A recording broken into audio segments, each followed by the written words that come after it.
출애굽기 19장 1절로 6절 말씀을 통해서 예배의 복을 주시는 하나님이라는 제목으로 하나님 말씀 증거하겠습니다. 복된 길로 갑시다 시리즈 12번째 시간입니다.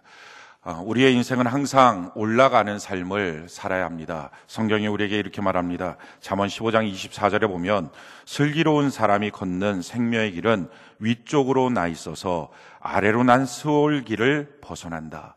슬기로운 사람, 지혜로운 사람은 그 걷는 길이 생명길인데 그 길은 위쪽으로 나아 있다는 것입니다. 이 위쪽으로 걸어가는 그 나아 있는 그 길을 걷게 되면 아래쪽에 있는 스올, 지옥의 권세로부터 벗어난다 하는 것입니다. 우리 인생의 악한 마귀의 지옥의 그 음부의 권세로부터 벗어나는 방법, 그것은 우리의 길을 어떻게 선택하고 가느냐 하는 것이 중요합니다. 이 길을 위를 향하여 가는 이 길을 걸어갈 때만이 지옥의 권세로부터 벗어나게 된다 하는 것입니다. 자, 그러면 어떤 길이 위로 올라가는 길이 될까요? 성경이 이렇게 말합니다. 시편 122편 1절에 보면 사람이 내게 말하기를 여호와의 집에 올라가자 할 때 내가 기뻐하였도다. 하나님의 집에 나아가는 길을 성경은 올라가는 길이라고 표현합니다.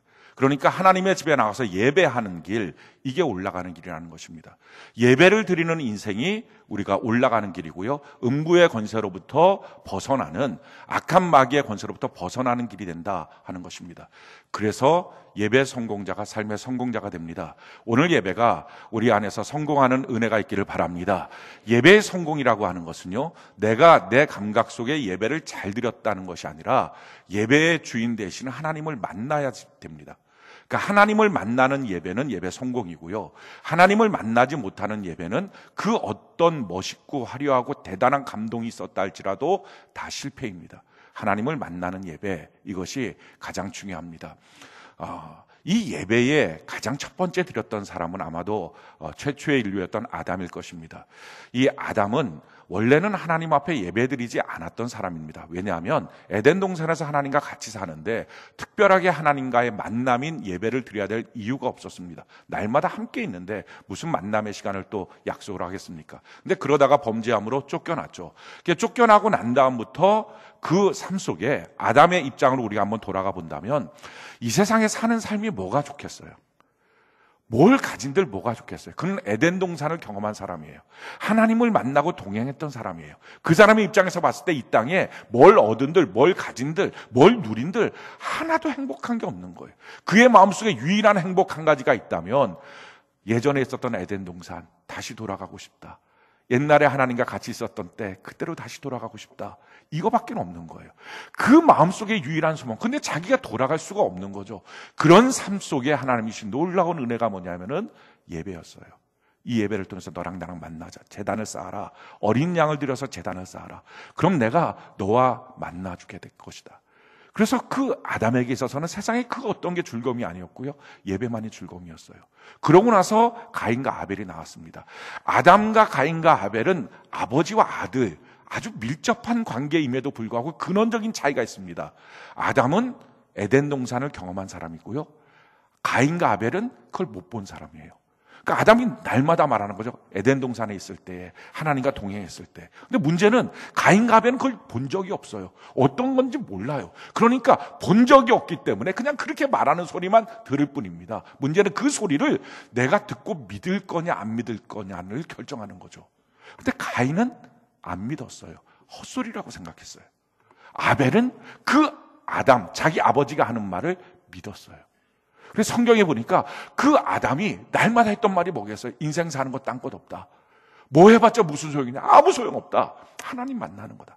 에덴 동산의 기쁨을 누려봐야 된다. 하나님 만나서 그 기쁨을 만나봐야 그게 인생 사는 거지 나머지 아무 소용없다. 그 말만 했을 거예요. 자기 머릿속에 꽉 채는 게 그거니까. 근데 그 말만 했던 그 말을 아벨은 들은 거예요. 그리고 듣고 믿은 거예요. 가인도 똑같이 들었지만 안 믿어진 거예요. 그래서 성경은 이렇게 우리에게 표현을 하고 있죠. 히브리서 11장 4절 우리 같이 한번 읽어볼까요? 시작. 믿음으로 아벨은 가인보다 더 나은 제사를 하나님께 드림으로 의로운 자라 하시는 증거를 얻었으니 하나님이 그 예물에 대하여 증언하심이라. 그가 죽었으나 그 믿음으로써 지금도 마다하느니라. 자, 아벨의 예배를 성경은 뭐라고 말해요? 믿음으로 예배드렸다는 거예요. 뭘 믿어서? 아담이 말해준 말. 하나님 만나는 것, 그 기쁨 모르면 아니다.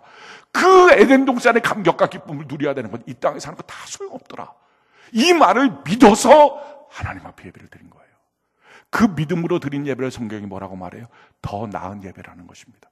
하나님이 더 나은 예배인 아벨의 예배를 받으신 거예요. 가인의 예배는 안 받았어요. 오늘 똑같이 이 시간에 우리가 예배를 드리지만 믿음으로 믿어져서 드려지는 사람이 있고요, 믿음으로 드리지 못하는 사람이 있어요. 아무리 성경에 나와 있어도, 아무리 목사님이 설교하셔도 내가 예배의 감격, 그런 거 난 모르겠어요. 뭐 그거 있겠어요? 하나님 만나는 감격, 그게 뭐가 있겠어요? 이게 안 믿어지는데도 불구하고 와서 있는 사람이 있어요. 근데 그게 믿어져서 난 아직 한 번도 그걸 경험해 본 적이 없습니다. 하나님 만나는 게 뭔지, 하나님과 동행하는 삶이 뭔지, 그 예배의 감격이 뭔지 난 모르지만 진짜 말씀 그대로 의지하고 믿어서 오늘 예배 드립니다. 나를 만나 주시옵소서. 그렇게 믿음으로 드리는 사람이 있다고요. 믿음으로 드리는 사람의 예배를 하나님이 받으시고 만나 주시는 거예요. 믿음으로 드리는 사람의 예배는 달라요. 뭐가 다릅니까? 예물이 다르다는 거예요. 다시 한번 읽어볼까요? 히브리서 11장 4절 우리 같이 한번 읽어볼까요? 시작. 믿음으로 아벨은 가인보다 더 나은 제사를 하나님께 드림으로 의로운 자라 하시는 증거를 얻었으니 하나님이 그 예물에 대하여 증언하심이라. 그가 죽었으나 그 믿음으로써 지금도 말한. 예물이 달랐다는 거예요. 가인은 하나님께 나갈 때 자기의 곡식단을 드렸어요. 그 뜻이 뭐냐면은 자기의 의를 드린 거예요. 자기의 생각을 드린 거예요. 자기의 감정, 자기의 상식, 자기의 경험으로 나갔어요. 근데 아벨은요, 그렇지 않았어요. 믿음으로 말을 듣고 하나님께 나갈 때는 다른 거 없어. 너의 의, 너의 생각, 너의 감정 소용없고 너의 죄가 어린 양으로 넘어가서 씻겨져야 돼. 어린 양을 드려야 돼. 할렐루야. 그 아담의 말을 듣고 어린 양을 갖고서 나갔어요. 그 피의 제사를 드린 거예요. 예물이 달랐어요. 자, 그 결과로 하나님 받아주신 거예요. 이게 믿어졌다는 것입니다. 어린 양을 드리는 예배를 하나님이 받으신다는 그 말이 고지곧대로 들렸다는 거예요. 하나님의 말씀이 내게 고지곧대로 들려지느냐, 이게 믿어지느냐, 믿음으로 예배를 드리고 있느냐, 지금도 똑같습니다. 하나님 예배를 향해서 어린 양보다 훨씬 더 뛰어난 예수의 피로 우리의 예배의 문을 열어주셨어요. 그래서 성경이 이렇게 말합니다. 히브리서 10장 19절로 20절 우리 같이 한번 읽어볼까요? 시작. 그러므로 형제들아, 우리가 예수의 피를 힘입어 성소에 들어갈 담력을 얻었나니 그 길은 우리를 위하여 휘장 가운데로 열어놓으신 새로운 살 길이요, 휘장은 곧 그의 육체니라. 아멘. 예수의 피로 문을 열어놨어요. 그 열어놓은 대로 우리가 가는 이 예배가 새로운 살길이에요. 우리를 새롭게 위로 올라가게 살려주시는 하나님의 역사인 줄로 믿습니다. 그 하나님을 만나는 것, 이게 예배라고요. 이 땅에 많은 사람들이 그 하나님을 예배 가운데 만났어요. 그래서 그 하나님을 만난 결과로요, 그들은 그 어떤 위협이 와도 예배를 포기할 수 없는 거예요. 아벨처럼 설사 자기 형이 자기를 미워하고 때려 죽이는 상황이 와도 그 예배를 포기할 수 없는 거예요. 이란 땅에서 너희 예배 드리고 찬송하면 죽이겠다 위협을 하고, 그 위협을 알면서도 그들이 모여서 예배를 드리고, 설교하던 목사가 참수를 당하고 목배임을 당하고, 이슬람권에서 예배 드렸던 사람들이 불태움을 당했습니다. 알고도 그렇게 왔어요. 왜 그랬을까요? 얼마나 두려웠을까요? 근데 그 두려움보다 더 큰 예배에 대한 기쁨을 그들은 알았어요. 거기만이 아니에요. 인도 땅에서도 150명 정도 되는 그리스도인들이 그 이웃에 있는 힌두교인들이 몰려와서 예배드리고 찬양한다는 이유 때문에 길거리에서 패 죽였어요. 말 그대로 때려 죽였어요. 동영상이 나와 있어요. 근데 너무 감사한 것은 남자고 여자고 자기 아들이고 딸이고 맞아 죽는 상황에서 손을 잡고요, 찬양하는 거예요. 찬양이 얼마나 기쁘면, 예배가 얼마나 기쁘면, 그 감격이 그들을 사로잡았으면 그때도 경고했었거든요. 모이지 말라고. 그런데 모여서 그렇게 한 거예요. 이집트 땅에서는요, 예배를 드리고 하나님을 믿으면 직장을 뺏어버립니다. 그래서 그들이 쓰레기 더미에서 먹을 것을 구하고 있어요. 그래도 예배 드려요. 북한 땅에서는 예배를 드린다고 혀를 뽑아 죽였어요. 찬양한다고. 그래도 그들이 모여서 예배해요. 왜 그럴까요? 왜 이렇게 무모하게 할까요? 이유는 한 가지예요. 그 예배 때 하나님을 만나고 나니까 죽어도 상관없는 거예요. 그게 예배의 감격이에요. 그냥 어줍지 않게 예배 때 그냥 감동 좀 느껴보고 깨달은 것 좀 있고, 그게 아니라 그것 때문에 누가 목숨을 걸겠어요. 예배 때 하나님을 만나니까 아벨처럼 죽어도 감사가 되고 기쁨이 되고 그 예배를 드리는 거예요. 그들을 향해서 하나님이 보상하시는 게 있어요. 그게 천국에서 너희가 영원히 예배를 드리는데, 사람 앞에서 예배 드리는 게 아니라 주님 앞에서 예배를 드릴 거다. 주님이 너의 눈물을 씻어줄 것이다. 이게 하나님의 약속이었어요. 성경을 한번 보면요, 요한계시록 7장 14절로 17절 우리 같이 한번 한 목소리 읽어볼까요? 자, 시작. 내가 말하기를 내 주여 당신이 아시나이다 하니 그가 나에게 이르되 이는 큰 환난에서 나오는 자들인데 어린 양의 피에 그 옷을 씻어 희게 하였느니라. 그러므로 그들이 하나님의 보좌 앞에 있고 또 그의 성전에서 밤낮 하나님을 섬김에 보좌에 앉으시니가 그들 위에 장막을 치시리니 그들이 다시는 줄이지도 아니하며 목마르지도 아니하고 해나 아무 뜨거운 기운에 상하지도 아니하리니 이는 보좌 가운데 계신 어린 양이 그들의 목자가 되사 생명수 샘으로 인도하시고 하나님께서 그들의 눈에서 모든 눈물을 씻어 주실 것입니다. 그들을 향한 약속이 뭡니까? 하늘나라에 가서 영원한 천국에서 그 주님 앞에 너희가 밤낮 예배할 거다. 찬양할 거다. 주님 앞에서 예배할 때 주님이 너희의 눈물을 씻겨주시고 주님이 너에게 생명수를 줄 것이다. 그들에게 천국 가면 집 줄게, 황금 줄게, 먹을 것 많이 줄게, 높은 자리 올려줄게. 그게 천국의 보상이 되겠습니까? 왜냐하면 지금도 그들에게는 똑같은 말로 나라에서 유혹합니다. 이란 땅 같은 데서 석유 나는 나라예요. 너가 개종만 하면, 예수만 안 믿으면 지금이라도 당장 직장 줄 거야. 먹고 살게 할 거야. 가정 보호해 줄 거야. 자녀들 학교 다니게 할 거야. 아무 문제 없이 살게 할 거야. 근데 그들의 유혹을 뿌리치고 죽음을 결사하고 예배를 드리는 거예요. 그들에게 천국은 돈 주는 곳, 병 낫게 해주는 곳, 행복하게 살게 해주는 곳, 이게 아니에요. 하나님을 향하여 밤낮 예배할 수 있는 곳, 주님 앞에서 예배할 수 있는 곳, 그게 너무 고마운 거예요. 그게 천국이고요, 그게 보상이에요. 이 땅에서 이렇게 예배의 감격을 누린 사람, 이 땅에서 그렇게 예배 때 하나님을 만난 사람이 소망하는 곳이 천국이고요, 그들이 가는 곳이 천국입니다. 우리가 이 땅에 살면서 이 예배를 만나야 돼요. 이 예배를 믿음으로 드려봐야 돼요. 그리고 하나님을 그 믿음 가운데 만나봐야 합니다. 그 감격을 누려봐야 합니다. 아니, 멀리 찾을 것도 없어요. 우리 교회 안에서도요, 예배 드리러 나온다고 수만 가지 욕을 먹고 그렇게 하는 사람들이 있어요. 예배 드리러 나온다고 별별 욕을 다 하고 차 타고 예배까지 나오는 동안에 눈물바다래요. 그분이 말하는 게 그냥 퍽퍽퍽 눈물만 나온대요. 근데 예배 가운데 나와서 첫 찬양을 부르는 순간에 그래 이거지, 그래 이거지, 이게 내가 사는 거지, 그걸 고백한다는 거예요. 뺨 맞고요, 얼굴에 침을 뱉고요, 그런 모욕과 멸시 속에서도 예배가 포기가 안 되는 거예요. 왜? 예배 때 하나님을 만나니까 그 감격이 포기가 안 되는 거예요. 이런 사람들에게 하나님이 약속하신 거잖아요. 너 천국에서 주님 앞에 예배할 거야. 주님이 너의 눈물을 다 씻어줄 거야. 얼마나 위로가 되고 소망이 됩니까? 그 사람은요, 예배의 감격을 이 땅 안에서 본 사람들이에요. 맛본 사람이에요. 하나님을 만나본 사람이에요. 우리 모두 그런 예배자가 되는 은혜가 있기를 바랍니다. 어떻게 그런 예배의 복을 우리가 누릴까요? 하나님 우리에게 그런 예배의 복을 주시는데, 그런 만남을 주시는데 어떻게 우리가 그것을 누릴 수 있을까요? 오늘 말씀을 통해서 우리가 깨닫기를 원합니다. 자, 1절부터 3절까지, 출애굽기 19장 1절부터 3절까지 우리 같이 한번 한 목소리 읽어볼까요? 시작. 이스라엘 자손이 애굽 땅을 떠난 지 3개월이 되던 날 그들이 시내 광야에 이르니라. 그들이 르비딤을 떠나 시내 광야에 이르러 그 광야에 장막을 치되 이스라엘이 거기 산 앞에 장막을 치니라. 모세가 하나님 앞에 올라가니 여호와께서 산에서 그를 불러 말씀하시되 너는 이같이 야곱의 집에 말하고 이스라엘 자손들에게 말하라. 자, 이스라엘 백성들이 출애굽을 하고 난 다음에, 애굽에서 나오고 난 다음에 3개월 만에 시내산으로 모입니다. 그 시내산에서 모세가 지금 하나님께 올라갑니다. 하나님께서 그를 불러요. 그리고 하나님과 만납니다. 시내산의 예배가 시작되는 상황이에요.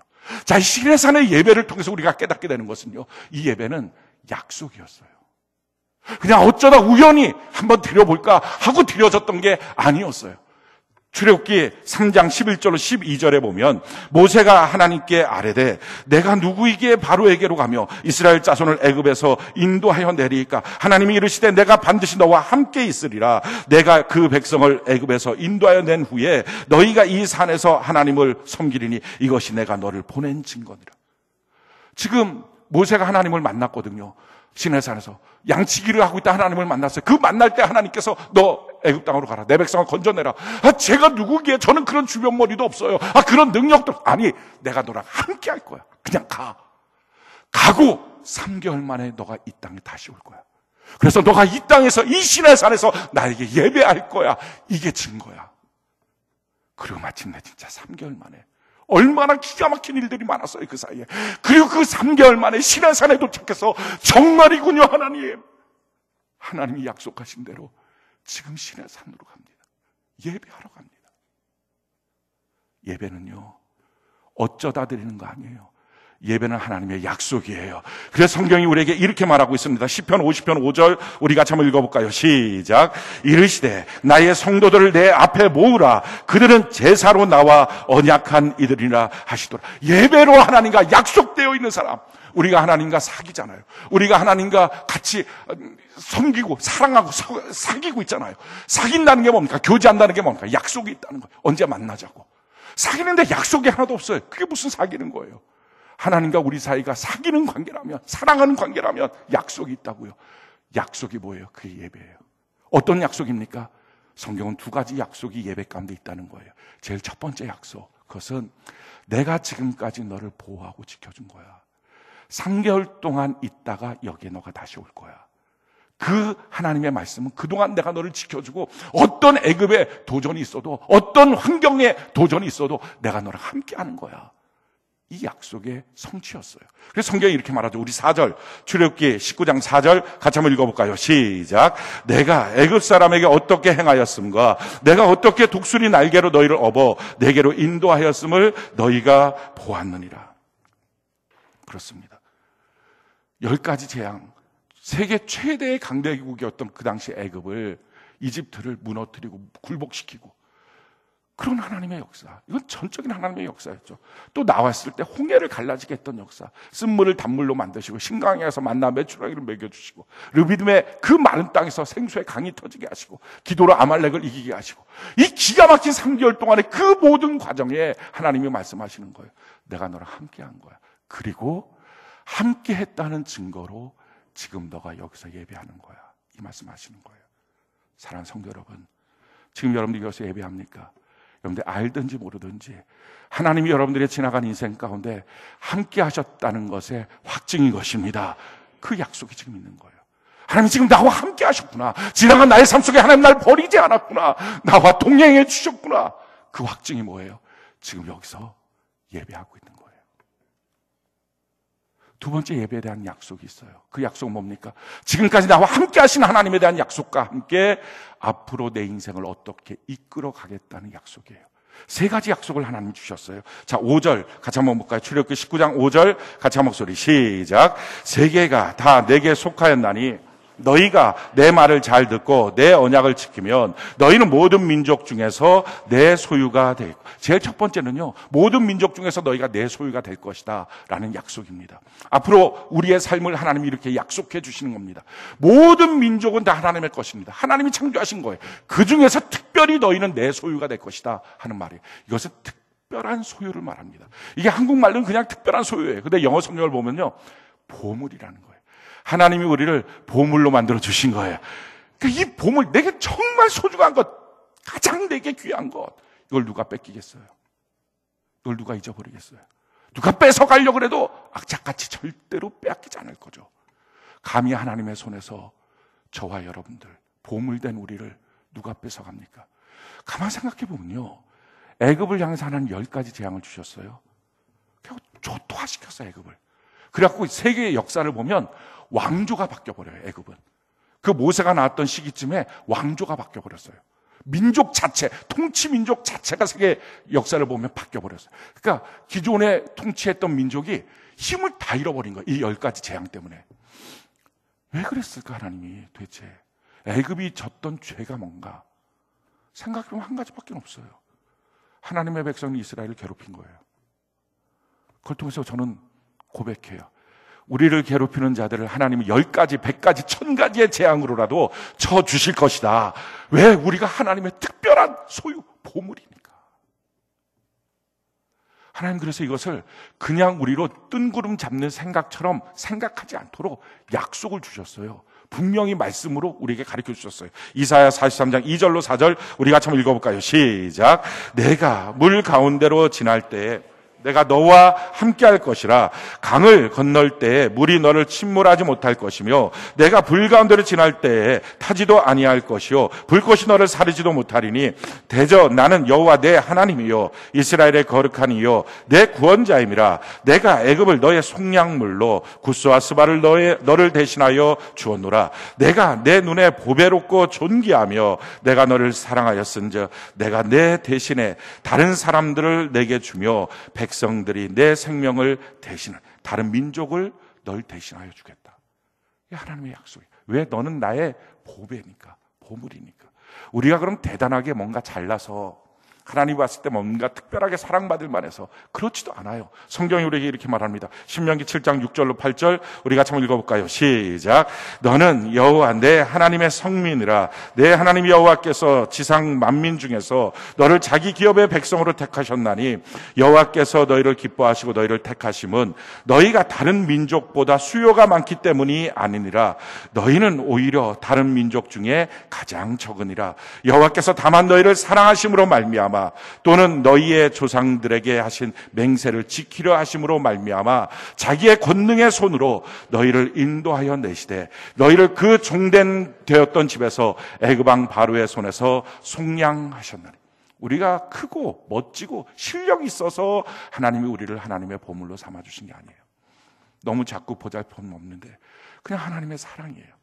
사랑하는 성도 여러분, 그러기 때문에 내가 무엇인가 부족한 것 때문에 하나님이 나를 버릴 것이다, 이런 생각하지 마십시오. 하나님이 나를 안 버리시고 앞으로도 버리지 않는다는 것이 이 예배의 약속인 줄로 믿습니다. 두 번째, 하나님이 주시는 이 예배 가운데 약속이 뭡니까? 우리 6절 같이 한번 읽어볼까요? 출애굽기 19장 6절 같이 한 목소리 시작. 너희가 내게 대하여 제사장 나라가 되며 거룩한 백성이 되리라. 너는 이 말을 이스라엘 자손에게 전할지니라. 두 번째는요, 제사장 나라가 된다는 거예요. 제사장의 역할이 뭡니까? 하나님과 백성을 이어주는 것입니다. 하나님께 기도하고 또 하나님의 복을 받아서 나누어주는 사람, 이게 제사장이에요. 근데 이스라엘은 민족 전체를 제사장으로 삼아서 세계 모든 사람들과 하나님을 연결시켜주는 자가 되게 할 것이다 말씀해 주셨어요. 그런데 이스라엘 백성들이 이것을 착각했어요. 자기들만 되게 뛰어난 줄 알았어요. 그래서 선민의식을 가졌어요. 특권의식을 가졌어요. 그래서 하나님이 그들이 가졌던 모든 권세를 빼앗아 버렸어요. 하나님 주시는 복은요, 자기만을 위해서 쓰고 자기만을 높이고 자기만을 바라보게 되면 다 빼앗깁니다. 하나님이 주시는 복은 섬김의 복이에요. 할렐루야. 무엇인가 주었으면 그걸 갖고 내가 어떻게 섬길 것이냐. 섬길 때 더 풍성해집니다.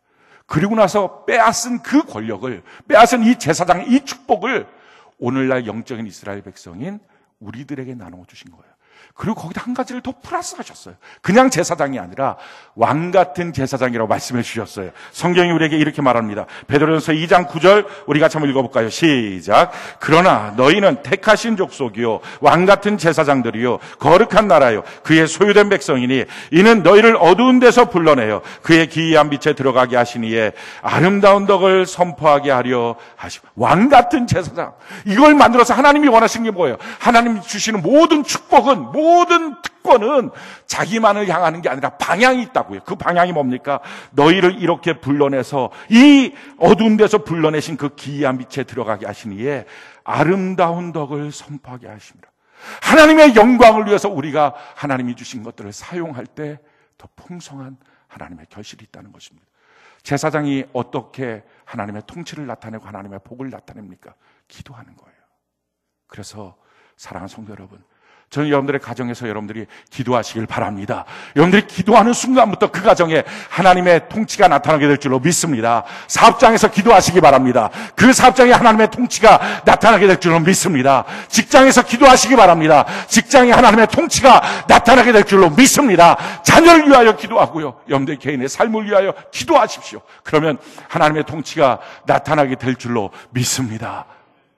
하나님 앞에 이렇게 기도하며 나가는 거예요. 주신 복들을 나눠주는 거예요. 이것에 대한 약속이 지금 예배 시간에 있는 거예요. 세 번째 하나님의 약속이 뭡니까? 거룩한 백성이 되겠다 하는 약속입니다. 이 거룩하다는 것을 구별시켜 놓은 거거든요. 왜 하나님 구별시켜 놨을까요? 쓰시려고. 하나님이 우리를 향해서 쓰시고 싶다는 마음이에요. 앞으로 우리의 인생을 하나님이 쓰시기를 원하십니다. 이 약속을 지금 성경 말씀 속에 오늘 예배 가운데 우리에게 주시는 것입니다. 하나님 우리를 쓰시고 싶다는 거예요. 쓰겠다. 선수를 놓고 우리가 한번 비유를 해보면요. 선수를 뽑아왔어요. 쓰려고. 그럼 이 선수를 어떻게 하면 쓰는 거예요? 경기에 뛰게 하는 거예요. 근데 만약에 경기에 안 뛰게 하고 이 선수를 계속 벤치에만 앉혀놔요. 그럼 이 선수가 감독한테 왜 저는 맨날 벤치에 앉아있어요? 나가면 다쳐. 뛰다가 너 혹시 호흡 까질 수 있어. 그러니까 여기 맨날 앉아있어. 여기 편하게 먹을 거 주고 편하게 앉아있어. 이 선수 행복할까요? 너무 불행하지 않겠어요? 신앙생활 편안한 게 목적입니까? 쉬는 게 목적입니까? 그건 불행한 거예요. 신앙생활은 하나님께 쓰임받아야 기쁜 거예요. 할렐루야. 그래서 우리가 하나님께 쓰임받도록 준비돼야 합니다. 우리 안에 있는 고집, 교만, 많은 것들, 잘못된 성품들, 주님의 뜻대로 쓰지 못하는 것, 주님이 쓰고 싶을 때마다 안 되는 것, 이런 것들을 버리도록 해야 됩니다. 그래서 우리가 훈련하고 연습해야 돼요. 어떻게 하는 거예요? 성경의 것을 우리에게 이렇게 말씀합니다. 디모데후서 2장 3절로 6절 우리 같이 한번 읽어볼까요? 시작.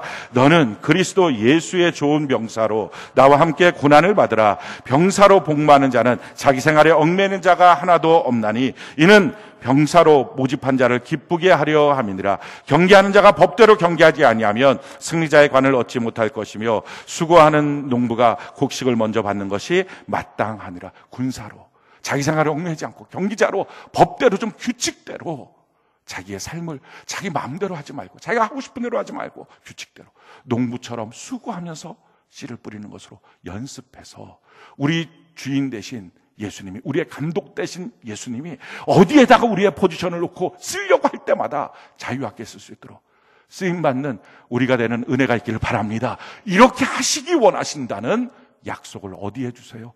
예배 시간에 주시는 거예요. 그래서 예배를 나온 사람들이 약속을 받습니다. 근데 이 약속이 어떻게 실행이 됩니까? 어떻게 하면 내 삶 속에 이 약속이 이루어질까요? 오늘 성경이 이것을 이렇게 말합니다. 5절 우리 같이 한번 읽어볼까요? 자, 시작. 세계가 다 내게 속하였나니 너희가 내 말을 잘 듣고 내 언약을 지키면 너희는 모든 민족 중에서 내 소유가 돼. 하나님의 말씀을 잘 듣고 하나님의 말씀을 지키면이에요. 순종이에요. 그래서 예배는 축도함으로 예배가 끝나는 게 아니에요. 축도함으로 우리의 삶의 예배가 시작하는 거예요. 순종의 제사가 시작하는 거예요. 그래서 성경이 우리에게 이렇게 말합니다. 로마서 12장 1절로 2절 우리 같이 한번 읽어볼까요? 시작. 그러므로 형제들아 내가 하나님의 모든 자비하심으로 너희를 권하노니 너희 몸을 하나님이 기뻐하시는 거룩한 산 제물로 드리라. 이는 너희가 드릴 영적 예배니라. 너희는 이 세대를 본받지 말고 오직 마음을 새롭게 함으로 변화를 받아 하나님의 선하시고 기뻐하시고 온전하신 뜻이 무엇인지 분별하도록 하라. 하나님이 받으시는 영적 예배를 드렸다면 그 다음에 어떻게 하라고요? 나의 삶을 통해서 이 세대 본받지 말고 내 마음을 새롭게 해서 변화를 받아서 하나님의 선하시고 기뻐하시고 온전하신 뜻이 무엇인지 분별하며 하나님의 뜻대로 순종하며 삶을 살아야 한다라는 것입니다. 근데 문제는 이거예요. 이 순종이 잘 안 되는 거예요. 순종이 안 되니까 하나님의 약속이 허공에 떠버려요. 자기 마음속에 실감이 안 나요. 그러다 보니까 이게 아무것도 아닌 것처럼 느껴지니까 그 다음번 예배에 힘이 없어요. 그래서 어느 순간부터인가 예배는 상실하고요. 어느 순간부터인가 예배를 드릴 이유를 못 찾고요. 그리고 또 어느 순간부터인가 예배는 나와도 종교적인 의식에 참여할 뿐인 거예요. 순종이 안 돼서. 근데 왜 순종이 안 될까요? 우리가 만약에 이 말을 하나님께 직접 들었어요. 하나님 앞에서. 그럼 순종 못 할까요? 다 순종할 거예요. 근데 이걸 하나님께 직접 듣지 못하고 지금 목사님의 설교로 들은 거예요. 그래서 순종이 안 되는 거예요. 그럼 어떻게 하면 될까요? 어떻게 이걸 목사님의 설교가 아니라 하나님의 말씀으로 하나님 앞에서 들을까요? 이것은요, 예배 시간에 내가 뭘 어떻게 할까? 또 예배 끝나고 내가 어떻게 순종하려고 애쓰고 노력하고 막 결심하고 결단하고 거기에서 승부가 나는 게 아니고요. 예배 전에 승부하나요? 이걸 성경은 예배 준비라고 말해요. 예배 준비에서 결정이 납니다. 내가 예배를 어떻게 준비했느냐? 여기서 결론이 나와요. 예배를 준비한 사람, 예배를 위해서 사는 사람만이 예배로 인하여 삶을 살게 됩니다. 내가 어떻게 예배 시간을 위해서 준비했느냐? 이걸 성경은 우리에게 이렇게 예를 들어서 가르쳐주고 있어요. 누가복음 8장 11절로 15절 우리 같이 한번 읽어볼까요? 시작. 이 비유는 이러하니라. 씨는 하나님의 말씀이요 길가에 있다는 것은 말씀을 들은 자니 이에 마귀가 가서 그들이 믿어 구원을 얻지 못하게 하려고 말씀을 그 마음에서 빼앗는 것이요 바위 위에 있다는 것은 말씀을 들을 때 기쁨으로 받으나 뿌리가 없어 잠깐 믿다가 실언을 당할 때에 배반하는 자요 가시떨기에 떨어졌다는 것은 말씀을 들은 자이나 지내는 중 이 생의 염려와 재물과 향락의 기운이 막혀 온전히 결실하지 못하는 자요 좋은 땅에 있다는 것은 착하고 좋은 마음으로 말씀을 듣고 지켜 인내로 결실하는 자니라. 같은 예배를 드려도 네 종류의 사람들이 있다는 것입니다. 씨, 이게 말씀이고요. 네 종류, 이게 마음의 밭의 차이라는 것입니다. 어떤 사람 길가, 이 길가는요 예배 시간에 나와서 멍하고 있는 거예요. 딴 생각하고 있는 거예요. 예배에 전혀 공감하지도 못하고 참여하지도 못해요. 두 번째 사람은 바위 속에 있는 거랑 같은 거예요. 그래서 예배 시간에 나와서 말씀을 듣고 은혜도 받아요. 감동도 받아요. 근데 문제는 뿌리가 없어서 실험만 오면 흔들려 버려요. 주의 몸 된 교회 뿌리를 못 내리고요. 예수께 뿌리를 못 내려요. 흔들려 버린 거예요. 왜 뿌리를 못 내렸어요? 습기가 없어서. 내 땀, 내 피, 내 눈물을 쏟는 헌신이 없는 거예요. 그냥 공짜로 하려고 그러니 그게 어떻게 내 교회가 되겠어요?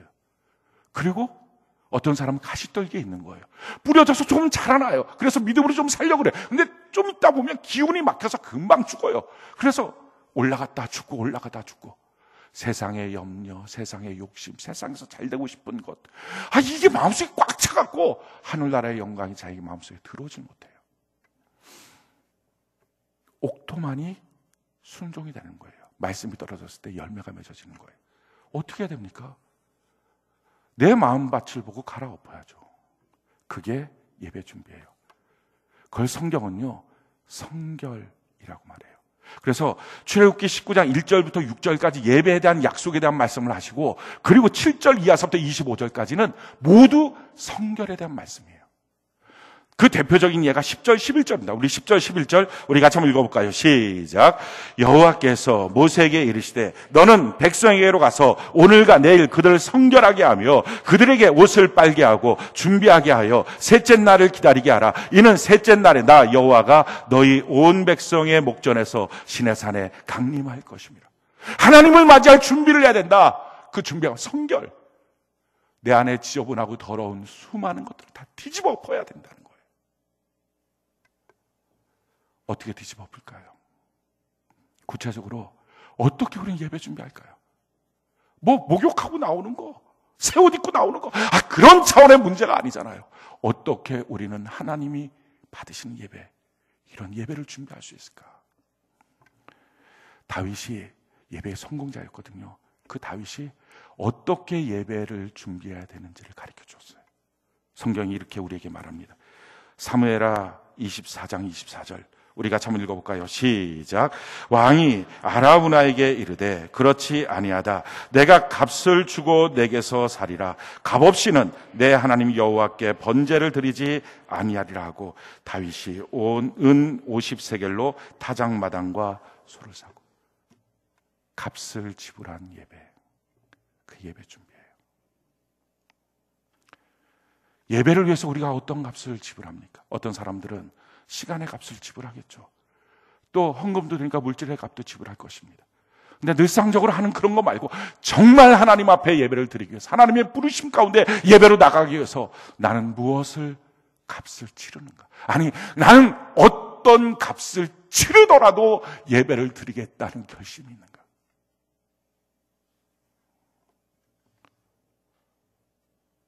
이렇게 하면 빠지고 저렇게도 빠지고 값이 치러지지 않는 예배, 항상 자기가 먼저인 예배, 이게 문제예요.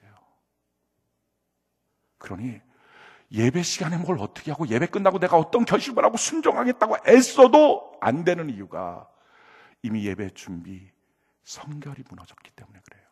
받지 않은 데 있어서. 사랑하는 성도 여러분, 우리에게 지금 필요한 게 뭡니까? 내가 어떤 값을 치르더라도 예배를 드려야 되겠다. 아벨처럼 내가 어떤 값을 치르더라도 그 말씀했던 그 하나님을 만나는 감격이 뭔지, 그 은혜가 뭔지, 주님과 동행하는 게 뭔지 그게 좀 믿어져서 좀 한번 해보자. 내가 한번 믿음을 선택하고 예배를 준비하고 드려보겠다. 값을 치르고 한번 드려보겠다. 이겁니다. 이렇게 값을 치르고 예배를 드리면요, 예배 시간에 하나님을 만나요. 값을 치르지 않고 오는 사람은요, 목사님을 만나요. 값을 치른 사람은 하나님의 말씀을 듣고요, 값을 치르지 않은 사람은 설교를 들어요. 어떻게 누구를 만났는지 예배 끝나고 나면 알아요. 목사님 얘기만 많이 하고, 뭐 목사님 이랬더라 저랬더라, 또 뭐 긍정적으로 얘기할 때도 근데 투덜투덜 얘기할 때도, 그러니까 대화의 중심이에요. 예배에 대한 대화의 중심이 다 목사님 얘기. 그 목사님 만난 사람이에요. 자기가 만난 거 말하지 않겠어요? 뭐 설교 이렇고 저렇고, 설교 들은 사람이에요.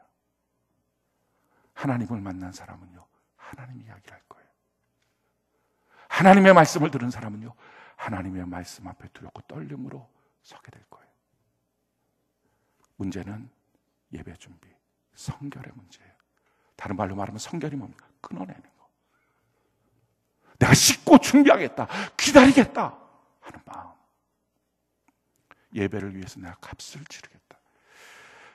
어떤 목사님이 영국 여왕을 만나는 그런 어떤 이 스케줄이 잡혀서 영국 여왕을 만나는데요, 그 영국 여왕을 만나는 게 그냥 시간 약속정해서 만나는 게 아니고요, 일주일 동안 만나는 교육을 시킨대요, 영국 여왕은. 그러니까 우리처럼 이제 영어를 못 쓰면 더 만나기 힘들겠죠. 영어를 일단 써야 되겠죠. 근데 아무튼 영국식 영어로 무장이 돼야 돼요.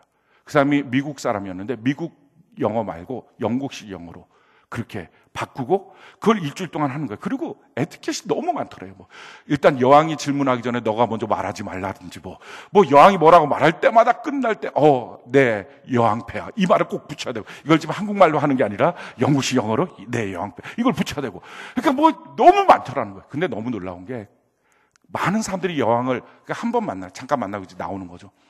한 명도 그 일에 대해서 불평하는 사람이 없었대요. 그 자리에서. 여왕을 만난다는 것 자체가 영광이니까. 하나님을 만나는 우리가 어떤 준비를 합니까? 그것이 불편합니까? 하나님에 대한 가치가 없는 거예요. 하나님을 위해서 값을 치르는 예배자. 사랑하는 성도 여러분, 우리가 사는 동안에 예배 가운데 하나님을 만나지 못하면 그 천국의 기쁨과 감격이 뭔지를 설교로만 듣고 지식으로만 알고 있다면 어떻게 천국이 사모되겠습니까?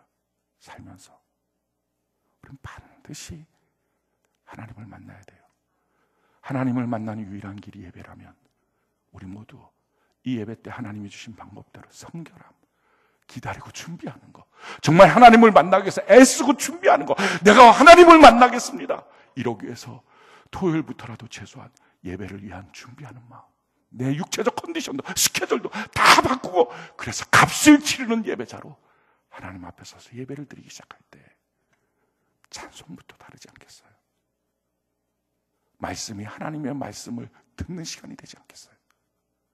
사랑하는 성도 여러분, 우리 모두 그런 예배자로, 그래서 예배를 위하여 살고 예배로 인하여 사는 복된 은혜가 넘치기를 예수님 이름으로 축원합니다.